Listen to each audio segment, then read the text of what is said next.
Bienvenue sur InfoLive TV, ici Dina Cohen, voici les titres de ce journal.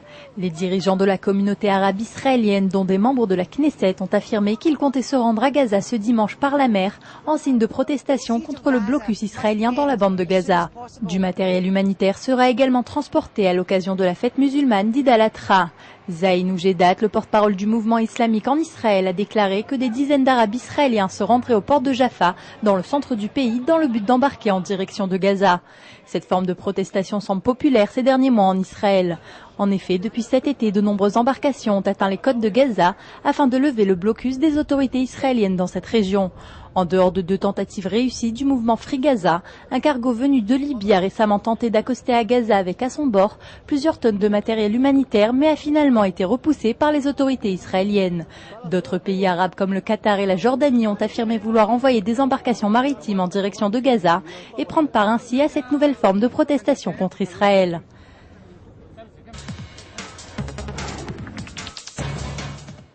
Les forces de sécurité israéliennes considèrent une attaque militaire contre les infrastructures nucléaires iraniennes avec ou sans le soutien des autorités américaines. Selon un article du Jérusalem Post, Israël préférerait recevoir le soutien et l'aide des États-Unis pour une éventuelle attaque en Iran, mais considère la possibilité de se charger seul de cette mission. Selon un haut responsable de la défense, une coopération est toujours préférable, mais d'autres options sont également prises en compte. L'autorité palestinienne a appelé mercredi le gouvernement israélien à évacuer tous les habitants juifs de Hebron et a averti que les tensions grandissantes dans la ville pourraient entraîner une véritable confrontation. Le président de l'autorité palestinienne Mahmoud Abbas considère la tenue d'une réunion urgente du Conseil de sécurité des Nations Unies afin de discuter de la situation à Hebron à la suite des récents affrontements entre des jeunes habitants juifs de Judée-Samarie et les Palestiniens.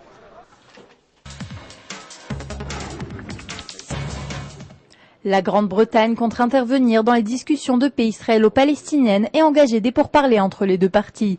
Le Premier ministre Gordon Brown a déclaré ce mercredi que la Grande-Bretagne tiendra des entretiens séparés avec les dirigeants israéliens et palestiniens à Londres ce mois-ci sur la situation politique et économique au Moyen-Orient. Selon Gordon, il faut déterminer les objectifs de l'année 2009 pour faire de réels progrès en vue de solutions politiques et économiques dans la région. Le tourisme local n'a apparemment pas été affecté par la crise financière mondiale. En effet, l'année 2008 a attiré 3 millions de visiteurs, un record pour l'industrie du tourisme israélien. Ce chiffre indique une augmentation de 30% en comparaison aux données de l'année précédente, ainsi qu'une augmentation de 10% par rapport à l'année 2000 qui tenait jusqu'à présent le record. 11 millions de voyageurs sont également passés par l'aéroport Ben Gurion cette année, une augmentation de 10% par rapport à 2007. C'est la fin de ce journal. Merci de l'avoir suivi sur InfoLive TV, la première télévision israélienne qui diffuse en 4 langues depuis Jérusalem.